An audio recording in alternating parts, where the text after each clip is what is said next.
বাংলাদেশের বর্তমান বাস্তবতায় যুদ্ধ, জ্বালানি সংকট, বাজার অস্থিরতা এই বিষয়গুলো একে অপরের সাথে জড়িত।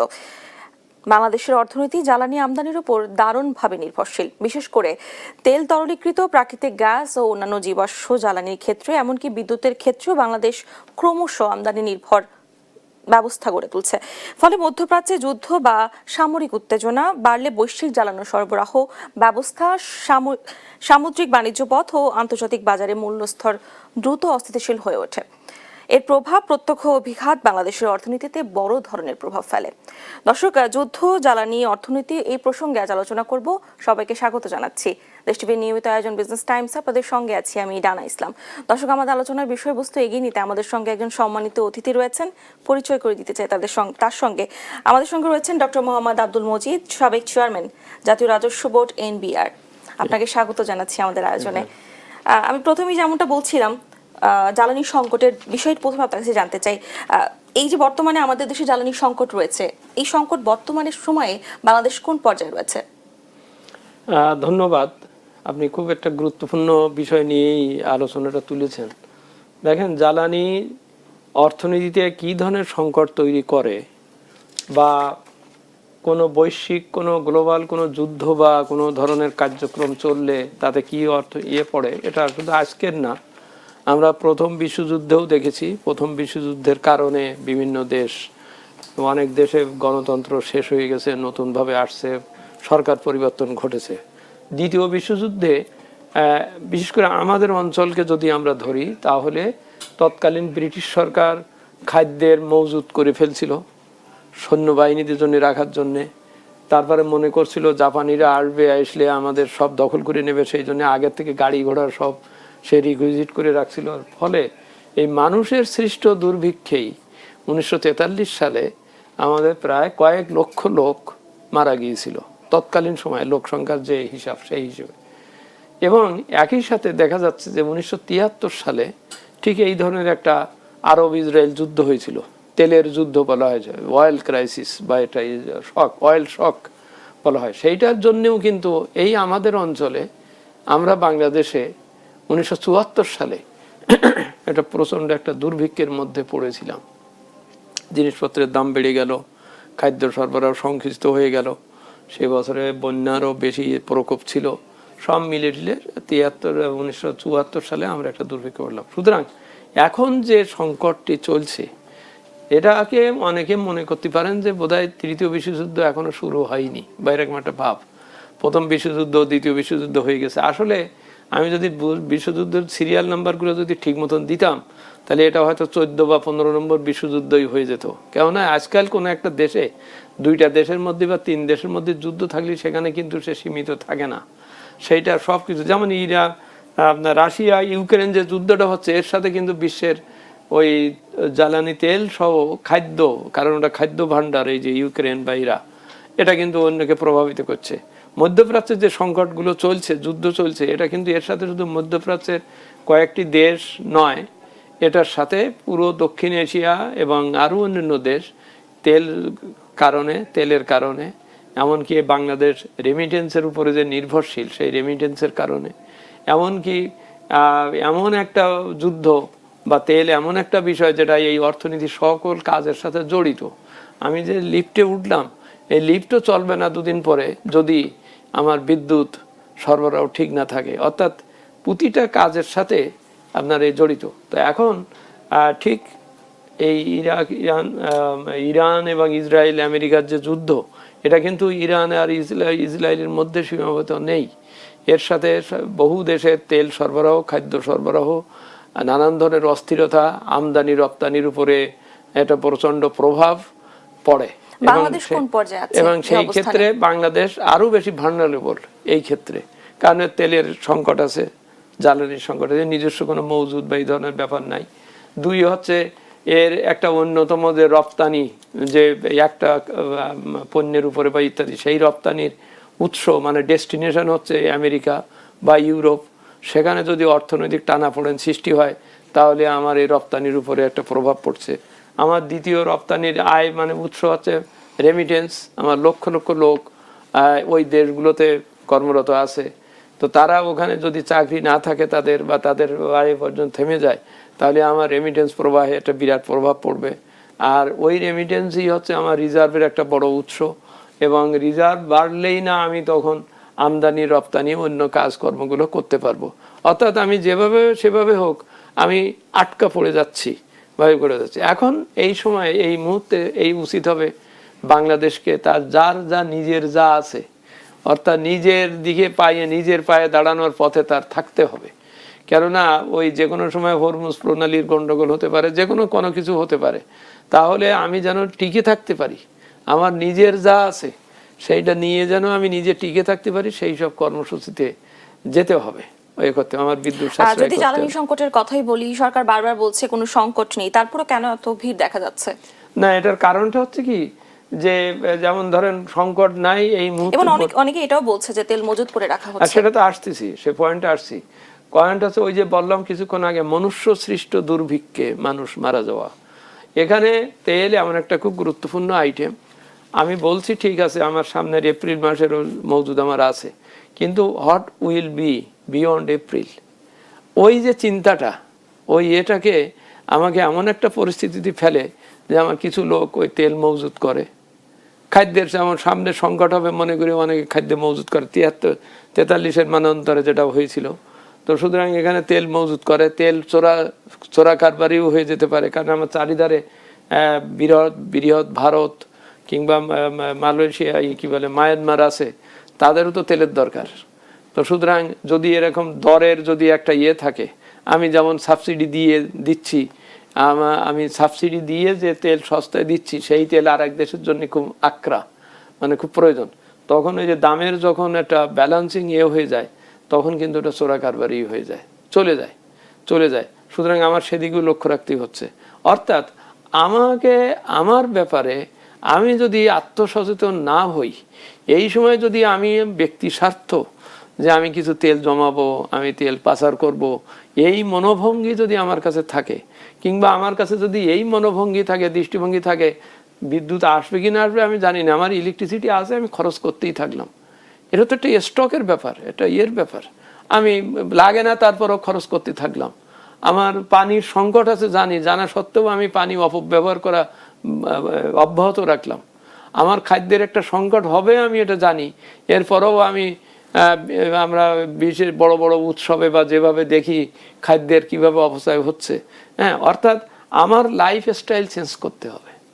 আমার লাইফ স্টাইল চেঞ্জ না করলে আমি এই যে সমস্ত গুরুত্বপূর্ণ জিনিসগুলো, এগুলো সাশ্রয়ে যেতে পারবো না, সাশ্রয়ে যেতে হবে। এটাই আমার এখন এই মুহূর্তে চ্যালেঞ্জ, যে আমি কিভাবে সাশ্রয়ে যেতে পারি। যুদ্ধকালীন সময় অন্যান্য দেশগুলো যেভাবে অর্থনীতি সামাল দিচ্ছে, বাংলাদেশ কি পারবে বলে আপনি মনে করেন? বাংলাদেশকে পারতে হবে, পারবে বলে বসে থাকলে হবে না। যদি বলি পারবে না, তাহলে তো কিছু হবে না। তা সুতরাং আমি বলি বাংলাদেশকে পারতে হবে, পারার জন্য যেসব পদক্ষেপ নেওয়া দরকার সেগুলো নেওয়া হচ্ছে, চেষ্টা চলছে। প্রথম হচ্ছে যে আমরা জ্বালানি তেল বা এগুলো ব্যবহারের ব্যাপারে যথেষ্ট সাশ্রয়ী হব। যেমন এই যে আমি যদি মজুত করি, আমি যদি করি, তাহলে তো আমার সরবরাহে বিঘ্ন ঘটবে, সেখানে আমাকে হতে হবে। তারপরে আমাকে সচেতন হতে হবে যে আমি ভবিষ্যতে, যেমন আমাকে হয়তো আমি গ্রামে গ্রামে বিদ্যুৎ দেবো বলে খুব বিরাট সুনাম অর্জন করেছি বা করি, ওইটার থেকে আমাকে বেরিয়ে আসতে হবে। আমাকে হয়তো শেষে ওই রূপান্তরযোগ্য মানে কি বলে রিনিউয়েবল এনার্জি, অর্থাৎ সূর্যের থেকে যে ওই যে নেওয়া হয় সোলার, আমার হয়তো সেই দিকে ঝুঁকতে হবে। আমাকে হয়তো গাড়ি না চালিয়ে সাইকেল চালাতে হবে, সাইকেল চালানোর পয়েন্টে আসতে হবে। আমাকে এমনও হতে হবে, যেটা ভিয়েতনাম বা অন্যরাও করেছে, আমার অফিস ডে 6 দিনের জায়গায় 4 দিন 3 দিন করতে হবে। অর্থাৎ বাড়ি বসে যে কাজ করা যায় সেই কাজ আমি গাড়ি চালিয়ে তেল খরচ করে সময় নষ্ট করে অফিসে যাব, সেই অফিসে আবার অনেকগুলো লাইট জ্বলবে, জ্বলবে, ওইটার থেকে আমাকে একটা সাশ্রয়ী অবস্থায় আসতে হবে, আমার অফিস ডে কমাতে হবে। আর আমার নিজের যা আছে তা অবলম্বনে ব্যবস্থা করে, যেমন আমার পানির সংকট হবে, পানি উৎপাদনে, সেই জন্য আমি যে এখন খাল কাটা কর্মসূচি বলা হচ্ছে, এগুলো খুব অগৌণে খুব দ্রুত ব্যবস্থায় যেতে হবে। আমার পানির আধার তৈরি করতে হবে, যাতে বর্ষাকালের পানিটা ওখানে ধরে রাখা যেতে পারে।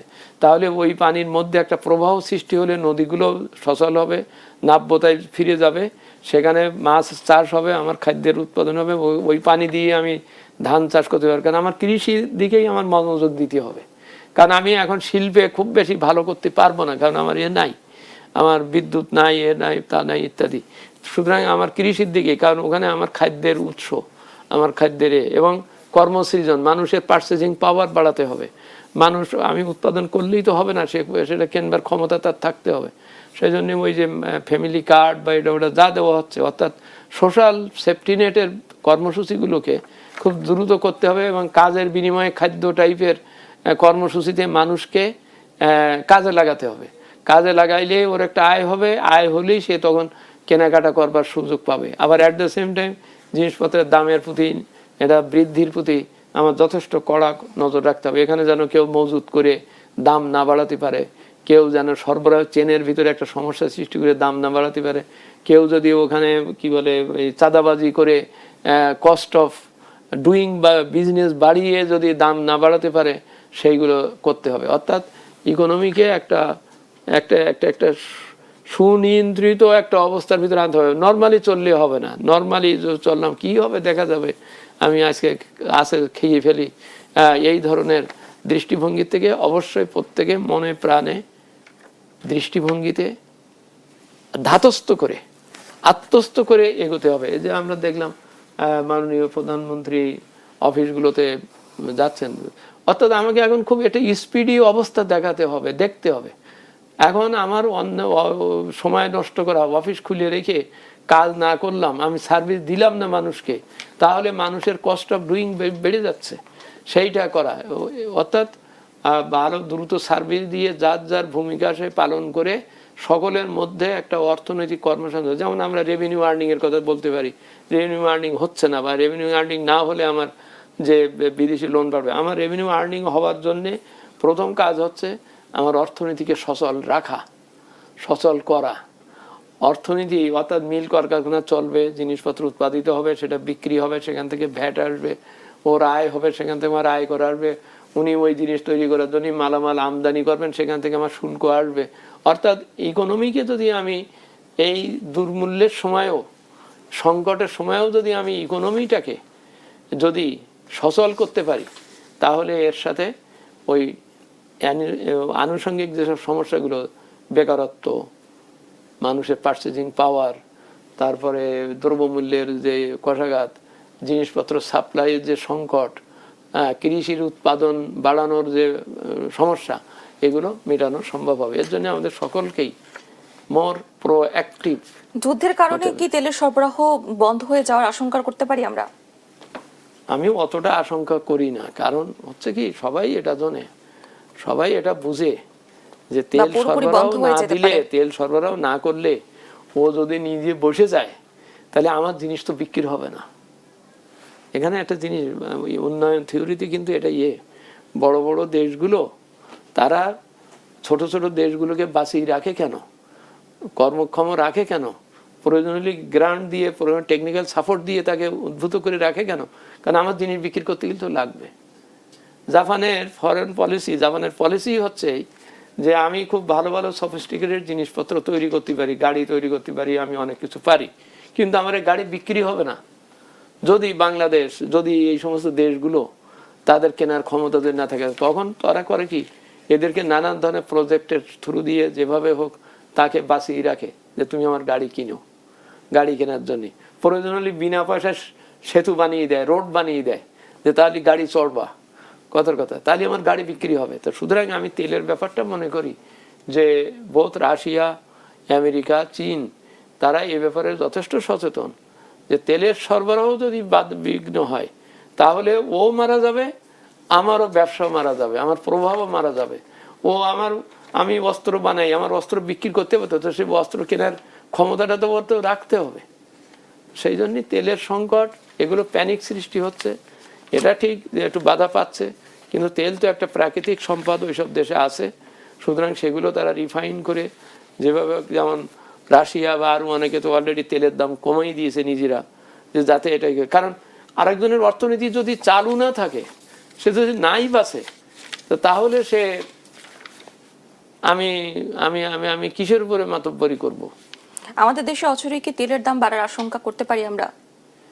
আমি মনে করি আশঙ্কা না, বিষয়টা এরকম, বাস্তবতাকে মেনে নিতে হবে। সেটা হচ্ছে যে যেমন এখন এই মুহূর্তে আমার যে স্টক আছে এই তেল সব আগের কম দামে কেনা, ঠিক আছে, কিন্তু এটা এমন একটা জিনিস যে এটা যদি ফুরিয়ে যায় তাহলে আমাকে তো আমদানি করতে হবে। সেই আমদানিকৃত তার দাম তো বেড়ে গেছে বা যাচ্ছে, $95 থেকে 105, 125 কত কি হয়েছে, দাম বাড়তেছে। তা সুতরাং আমার আগের থেকে প্রস্তুতি নিতে হবে যে আমার বর্তমান যে তেল আছে সেটাকে আমি যদি সস্তায় ফ্রি দিয়ে দিতে থাকলাম, দিয়ে ফুরাই গেল, তারপরে আমি কঠিন দাম দিয়ে আমার আবার কিনতে হবে। সেজন্য এখানে একটা ওই যে রেশনিং এর কথা মাঝে উঠতেছিল, কিন্তু দেখা গেল যে না, রেশনিং এর কথা বলে মানুষ ওই হোর্ডিং অর্থাৎ ওই যে জমা করা বা এদিকে যাচ্ছে। সেই জন্যই ওটাকে বলা যে ভাই না, আপনার এই সংকট নাই, আপনি যেটুকু লাগবে ব্যবহার করেন, তবে আপনি ব্যবহারে সচেতন হন। আপনি ওই মজুত করবেন না, মজুত করে আরেকজনের সংকট তৈরি করবেন না। আমরা আবার আলোচনায় ফিরবো, তবে একটি বিরতির পরে। দর্শক, এই পর্যায়ে নিয়ে নিচ্ছি একটি বিরতি, ফিরে আসছি বিরতির পরে, সঙ্গেই থাকুন। বিরতির পর সবাইকে আরো একবার স্বাগত জানাচ্ছি। আমরা ফিরে যাচ্ছি আমাদের আলোচনায়। এবার আমি আপনার কাছে প্রশ্ন রাখতে চাই, এই যে ইরানে আমেরিকা ও ইসরায়েলের আক্রমণের মতো একটি বহিরাগত ধাক্কা তছনছ করে দিতে পারে আমাদের রিজার্ভ, রেমিটেন্স আর বাজার দর, এ বিষয়ে কি বলবেন? না, এটা তো আপনি যথার্থ বলছেন। আমার রিজার্ভে তো টান পড়বেই, কারণ যেহেতু রেমিটেন্স আসবে না বা কমে যাচ্ছে এবং খুব লম্বা সময় ধরে যুদ্ধ চলছে, সময় ধরে যুদ্ধটা চললে আমার এই সংকটটা হবে। আর হচ্ছে যে যে জ্বালানি তেলের যে সংকটটা হবে, সেটার জন্য আমার বেশি দামে আমাকে জ্বালানি কিনতে হবে, সেটার ম্যানেজ করতে হবে, সে টাকা জোগাড় করতে হবে। হ্যাঁ, এবং সেটার উপরে আমি কোনোভাবেই পিছিয়ে যেতে পারবো না, কারণ ওইটার সাথে আমার উৎপাদন জড়িত, শিল্প জড়িত, ইভেন আমার কৃষিরও যে পানি সরবরাহ বা ইত্যাদি সবই কিন্তু এর উপরে নির্ভরশীল। সুতরাং আমি আবার বলছি যে দুইটা জিনিস, একটা হচ্ছে আমার যা আছে সেইটার উপরে আমার সাশ্রয়ী অবস্থায় যেতে হবে, আমাকে মোর প্রোঅ্যাক্টিভ হতে হবে। মোর প্রোঅ্যাক্টিভ হতে হবে কারণ যেমন এই যে বললাম, অফিসে ঠিক মতন অফিস করছেন কিনা এইটা দেখবা জানি সরকার প্রধানকে যদি যেয়ে বলতে হয়, তো তাহলে বোঝা যাচ্ছে যে আমি আমার দায়িত্ব সচেতন নই।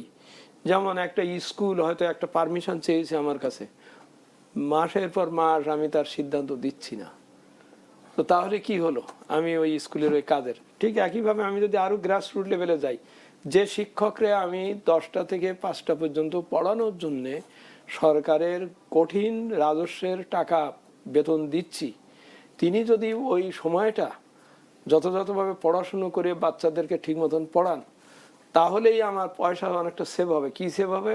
উনি আজকাল ক্লাসে না পড়িয়ে উনি বিকেলবেলা তাদেরকে ওই টিউশনি করার কথা বলছেন বা কোচিংয়ের কথা বলছেন।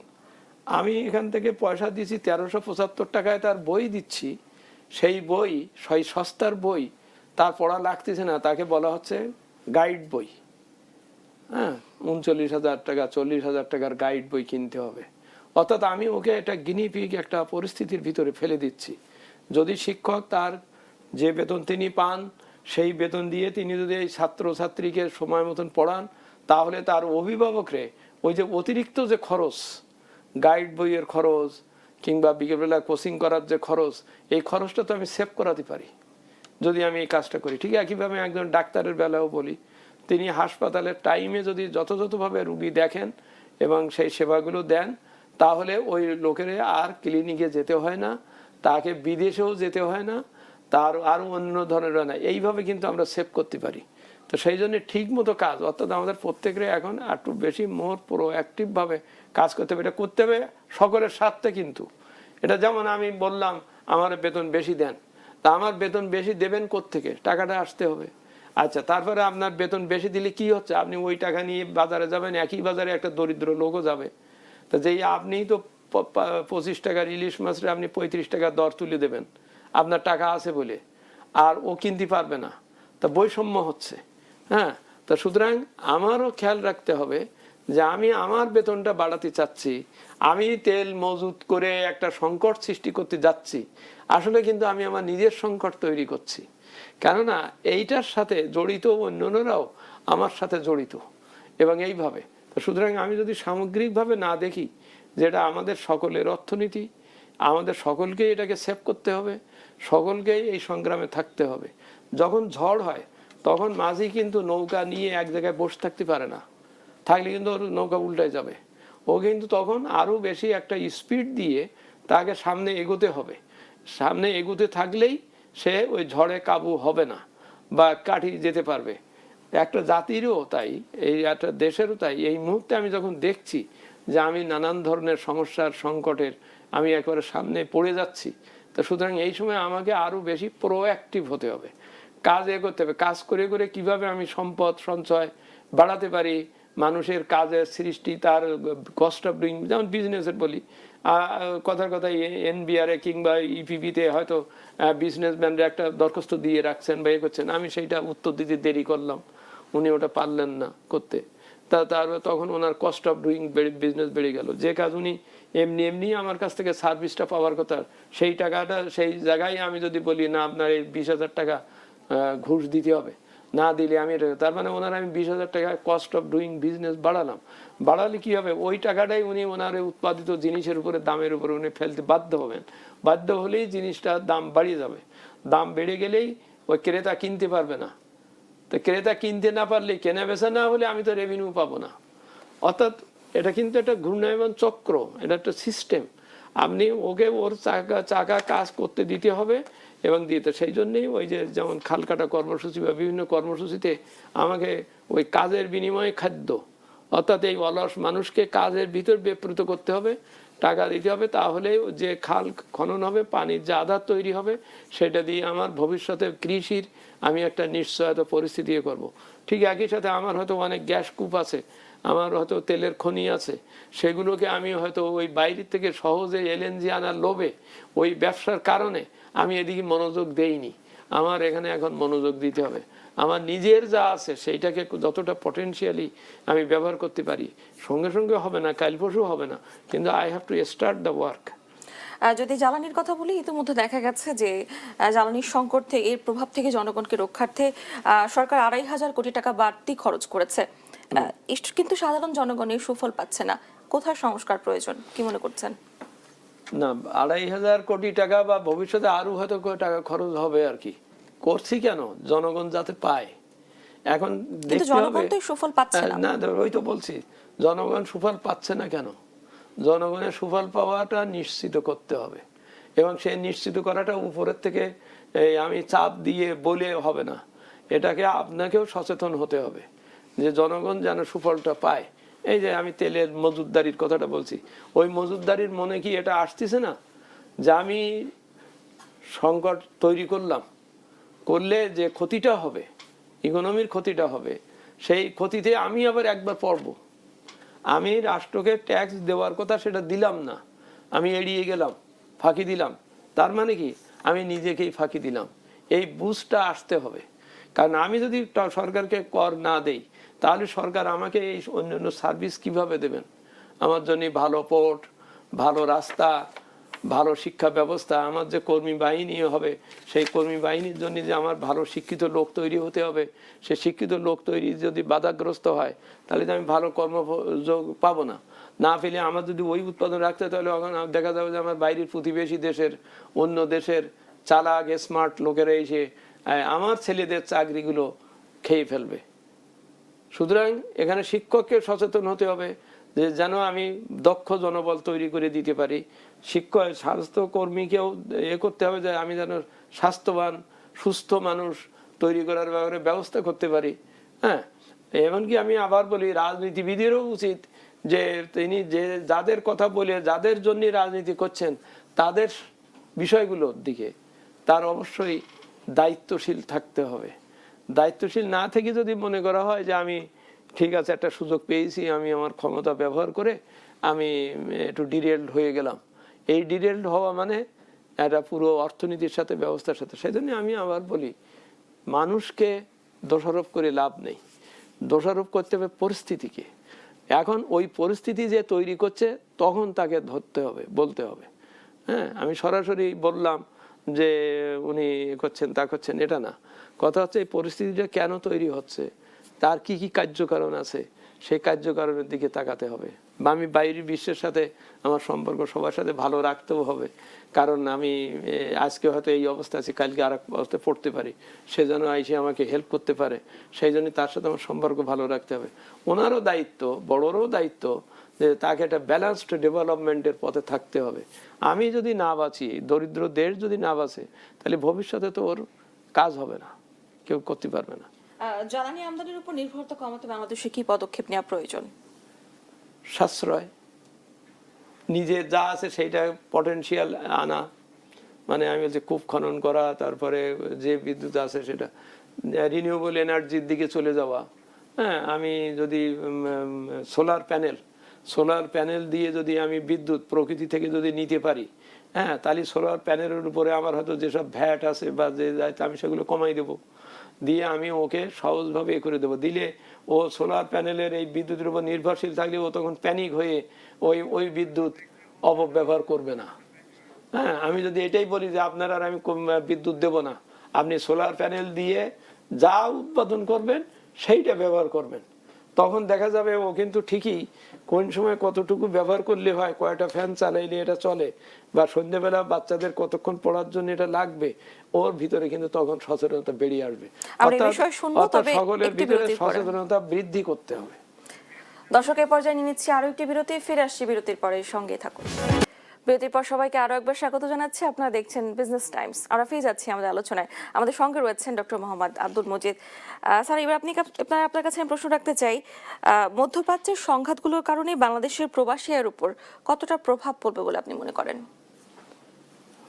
খুব বড় ধরনের একটা প্রভাব পড়বে এই জন্যেই আমাদের মোট রপ্তানি, জনশক্তি রপ্তানি। ইতিমধ্যে কি কোনো প্রভাব পড়েছে? না, যুদ্ধটা তো হচ্ছে গত 1 মাস ধরে। ওরা এখনো যা পাঠাচ্ছে সেটা আগের আয়, এই মাসের আয় তো হয়নি বা হবে না। অনেকেরই আমরা যতদূর জানি যে সরকার বসে বসে তাদের বেতন দিচ্ছে, কাজ করতে পারতেছে না বা সমস্যা হচ্ছে। তো সেই জন্যেই স্বাভাবিকভাবেই সামনে এটা খুব সংকট আসছে, কারণ আমাদের আবার বললাম জনশক্তি রপ্তানির একটা বড় অংশ, বড় পার্সেন্টেজ হচ্ছে এই মধ্যপ্রাচ্যের এই দেশগুলোতে। যেসব দেশে আমেরিকান ঘাঁটি আছে, যেসব দেশে ইরান আক্রমণ চালাচ্ছে, প্যানিক সৃষ্টি হচ্ছে, হ্যাঁ, অনেক দেশের বিরাট বিরাট প্রাসাদ বা বর্ম শেষ হয়ে যাচ্ছে। সবচেয়ে বড় কথা, সেখানকার মানুষের মনোবল নষ্ট হয়ে যাচ্ছে। সেসব দেশে তো আসলে ওইভাবে গণতন্ত্র নাই যে বড় বড় আমিররা, এবং এই দেশগুলোতে বাংলাদেশের অনেক জনগণ রয়েছে যারা কিনা এখন ভীতির মধ্যে আছে। এবং ভীতি ছাড়াও পরবর্তীতে ইভেন্ট নর্মাল হলেও তাদের বেতন কমে যাবে, তাদের হয়তো ছাঁটাই হবে, তাদের প্রয়োজনটা আরো বেশি হয়ে যাবে। সেই সময় টিকে থাকার জন্য ওইসব দেশগুলো লাগে যে স্কিল ম্যান পাওয়ার।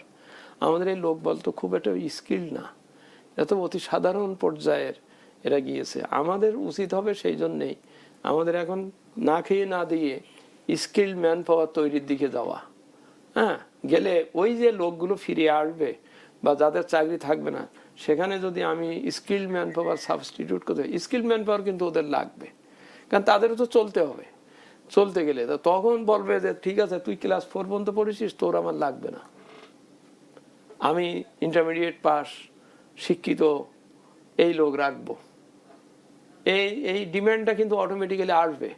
তা আমার কাজ হবে, এই জন্য আমি সবসময় এটা বলতে চাচ্ছি, বাংলাদেশ 55 বছরে পা দিয়েছে, এবার আমি নিজের পায়ে দাঁড়াতে চাই। এই হবে আমার মন্ত্র বা বিষয়। নিজের পায়ে দাঁড়ানো মানে কি, আমি আমার জনসম্পদকে স্কিল্ড ম্যান পাওয়ারে তৈরি করব, যাতে আমি আগে একজন পাঠিয়ে যে আয় পেতাম, এখন পাঠাইলে তার 3 গুণ আয় পাবো যদি আমি স্কিল্ড ম্যান পাওয়ার দিতে পারি। এটা আমার একটা সম্পদ, আমার জনসম্পদ কিন্তু এটা সম্পদ। সুতরাং আমি এটাকে গড়ে তোলার পিছনে বেশি সময় দেব আর কি। 2 হচ্ছে আমার মানুষের কর্মক্ষমতা যাতে ঠিক থাকে, কি বলে পার্চেজিং পাওয়ার ঠিক থাকে, সেই জন্য আমি সাবসিডি আকারে হোক, আমার ডাক্তার ঠিকমতো চিকিৎসা করে হোক, শিক্ষক ভালো ছাত্র পড়িয়ে হোক, যেভাবে হোক আমি ওকে সাশ্রয় দেব। এই যে আমরা এখন যে কার্ড দিচ্ছি, সে কার্ড দিতে গেলেও তো টাকা লাগবে। তো সেই টাকাটা আমার অর্জনের জন্য আমার রেভিনিউ লাগবে, সেই রেভিনিউ যাতে চলে সেজন্য অর্থনীতিকে সচল করার এখানে আমি প্রতি আরো একটি বিষয় আমি জানতে রাখবো। চাই, যদি যুদ্ধ আরো দীর্ঘ হয় তাহলে বাংলাদেশের বাজার ব্যবস্থাপনা কোন পর্যায়ে যাবে? আমি মনে করি চলতেই থাকুক যুদ্ধ, আমি আমার প্রস্তুতিতে থাকি। ওই যে কিছুক্ষণ আগে বললাম আমি সাশ্রয়ে থাকব, আমি পানির আধার তৈরি করব, পানির যাতে সংকট না হয়। আমি এই যে বললাম এই কস্ট অফ ডুইং বিজনেস কমাবো, আমার লোকেদের ওদের পারচেজিং পাওয়ারটাকে আমি প্রোটেক্ট করব। আমি একেবারে প্রান্তিক জনগোষ্ঠীর কাছে সাবসিডি দিয়ে হোক বা যেভাবে হোক আমি তাকে বাঁচিয়ে রাখবো, সচল রাখবো। হ্যাঁ, এবং আমি যেমন আমার শিল্প ক্ষেত্রেও আমার দুই ধরনের একটা দৃষ্টিভঙ্গি নিতে হবে আমাকে। ওই বড় বড় কোম্পানিরাই শুধু একমাত্র ব্যবসা করবে এবং তারা ছোট ছোট কোম্পানিরা যে যা তৈরি করতে পারে সেটাও সে নিজে করবে, করে ও কর্মহীন হয়ে যাবে, বেকার হয়ে যাবে, এইটা না। আমি চেষ্টা করব, আমাদের চেষ্টা করতে হবে যে ক্ষুদ্র ও মাঝারি শিল্প বা নন ফর্মাল সেক্টর একে সচল রাখতে হবে। একে সচল রাখলেই বরং আমাকে যে রেভিনিউ দেবে বা অথবা ওর পিছনে আমার আর বেশি খরচ করতে হবে না। আমি যদি একজনের ভালো চিকিৎসা দিতে পারি তাহলে ওর পিছনে আমার আর বেশি খরচ করতে হবে না। ওই লোক বিদেশে যাবে না, বিদেশে না গেলে আমার ফরেন কারেন্সি সেভ হবে। আমাকে ওই দৃষ্টিতে আনতে হবে। আমাকে নিজের যা আছে, হ্যাঁ, ওই যে 7ই মার্চের ভাষণে একটা কথা বলা হয়েছিল যে তোমার যার ঘরে যার যা আছে তাই দিয়ে। তো আমাদেরও তাই, আমার যার যা আছে, আমার নিজস্ব পানি শক্তিকে বৃদ্ধি করা, আমার বিদ্যুৎ সাশ্রয়ের পদক্ষেপে যাওয়া, আমার ম্যান পাওয়ারগুলোকে আমার স্কিল্ড ম্যান পাওয়ার তৈরি করা এবং বাজার খোঁজা এবং সেইভাবে যাওয়া। এর জন্য আমাকে নিজেকে অ্যাক্টিভ হতে হবে। আমি ওই গড্ডালিকা প্রবাহে চলতে পারবো না। চললে কিন্তু কারণ দিস ইজ মাই ইকোনমি, আমাকে এটা মনে করতে হবে, এটা রহিম বা করিমের ইকোনমি না। বাজার স্থিতিশীল রাখতে সরকার ও বেসরকারি খাতের কি ভূমিকা থাকা উচিত? দুই মেলবন্ধন। সরকারের উচিত হচ্ছে বেসরকারি খাতকে চালু করা এবং বিয়ে করা। সরকার যেন সকল প্রকার উৎপাদন, সকল প্রকার কাজের ব্যবসা বাণিজ্য সরকার নিজে নিয়ে যদি মনে করে যে আমি এইটা করে জনগণকে টাকা পৌঁছাতে পারবো, হচ্ছে না। কারণ এটা হয় না, কারণ এখানে পিলফারেজ আছে, এখানে সিস্টেম লস আছে, এখানে দায়িত্বহীনতা আছে, হ্যাঁ, এখানে সুশাসন নাই, এখানে বড় বড় দুর্নীতি আছে। সুতরাং আমাকে এমনভাবে শিফট করতে হবে যে প্রাইভেট সেক্টরকে বড় হতে সাহায্য করতে হবে, করলে ও নিজে নিজেই ঠিক হবে এবং তখন সুশাসন, দুর্নীতি এগুলো ঠিক করা সম্ভব হবে। সুতরাং আমি যেন বৈষম্য সৃষ্টি না করে ফেলি যে শুধু চৌধুরীরাই করবে, অন্যরা করতে পারবে না, এরকম ধরনের পরিস্থিতি যেন সৃষ্টি না হয়। এই যে আমরা যেটা ট্যাক্স জিডিপি রেশিও কম বলি কেন, এর কারণ বোঝা যাচ্ছে যে ইকোনমিতে বহু চৌধুরী আছে, তারা ট্যাক্স দিচ্ছে না, তার কাছে ট্যাক্স নেওয়া হচ্ছে না বা পাচ্ছে না। অন দ্য আদার হ্যান্ড ওইটা অন্যের উপরে যে পড়ছে, গরিবের উপর পড়ছে, সে তো ট্যাক্স দিতে পারে না, তার তো নাই, সে তো তার পার্চেসিং পাওয়ার নাই। তো ফলে আমার রেভিনিউ কমে যাচ্ছে। রেভিনিউ কমার একটাই সিমটম হচ্ছে যে বৈষম্য, আমার অর্থনীতির বৈষম্য আছে। এই বৈষম্য দূর করতে হবে, বড়রে মানে ঠিক মতো ছাঁটাই করতে হবে, ভালো করে দেখতে হবে সে যাতে ট্যাক্স দেয়, আর ছোটরে প্রণোদনা দিয়ে, সাবসিডি দিয়ে, সাহায্য দিয়ে ওর পার্চেজিং পাওয়ারকে, ওর কাজকে বাঁচিয়ে তুলতে হবে। দ্রব্যমূল্যের ঊর্ধ্বগতি দেখা যাচ্ছে সাধারণ মানুষের জীবনমানকে আরো বেশি ব্যাহত করছে, এক্ষেত্রে কেন কোনো পদক্ষেপ নেওয়া হচ্ছে না? পদক্ষেপ কি? পদক্ষেপ তো নিজেকেই নিতে হবে। কেন দ্রব্যমূল্য বৃদ্ধি পাচ্ছে? কারণ আমার এখানে সরবরাহের সংকট, আমার উৎপাদন হচ্ছে না, তাহলে আমার উৎপাদন বাড়াতে হবে। পদক্ষেপ নেওয়া মানে কি সরাসরি যে দোকানদারে বললি তো হচ্ছে না, এই তুমি 5 টাকার জিনিস 8 টাকায় বিক্রি করছো কেন, এটা না। ওর জিনিস কেন 5 টাকা জিনিস 8 টাকা হচ্ছে সেই কারণ বের করতে হবে। যেমন আমি সহজভাবেই বলি, রাজশাহীতে যে আলু ওই উৎপাদনকারীর কাছ থেকে নিচ্ছে 12 টাকায়, সেই আলু কাউরান বাজারে এসে কেন 36 টাকায় বিক্রি হবে বা 42 টাকায় বিক্রি হবে? কারণগুলো বুঝতে হবে, কোথায় টাকাটা চলে যাচ্ছে, কোথায় চাঁদাবাজি বা কি কারণে, এইটাকে রোধ করতে হবে। এইটা রোধ করলেই উৎপাদনকারীও ন্যায্য মূল্য পাবে, কারণ তাকে তো উৎপাদনেরও একটা খরচ আছে, সেই খরচটা তো তাকে দিতে হবে, থাকতে হবে। আর একটা হচ্ছে এইখানে যদি আমি সত্যি দ্রব্যমূল্যটাকে করতে পারি, তাহলে সাধারণ মানুষের, অন্যদের যারা ফিক্সড ইনকামে, যারা আমরা ঢাকায় থাকি, কথার কথা, আমি তাহলে ন্যায্য মূল্যের জিনিসটা যদি পাই, তাহলে আমার অতিরিক্ত খরচও হয় না, হয় না। তো সুতরাং এখানে আইন শৃঙ্খলা পরিস্থিতি, মনিটরিং, এই ব্যাপারগুলোকে জোরদার করতে হবে, এবং সেই জোরদার শুধু এক পক্ষ করলে হবে না, এটা সকলকে এখানে সাপোর্ট করতে হবে। আপনাকে অসংখ্য ধন্যবাদ আমাদের সঙ্গে আলোচনায় যুক্ত হওয়ার জন্য। জি।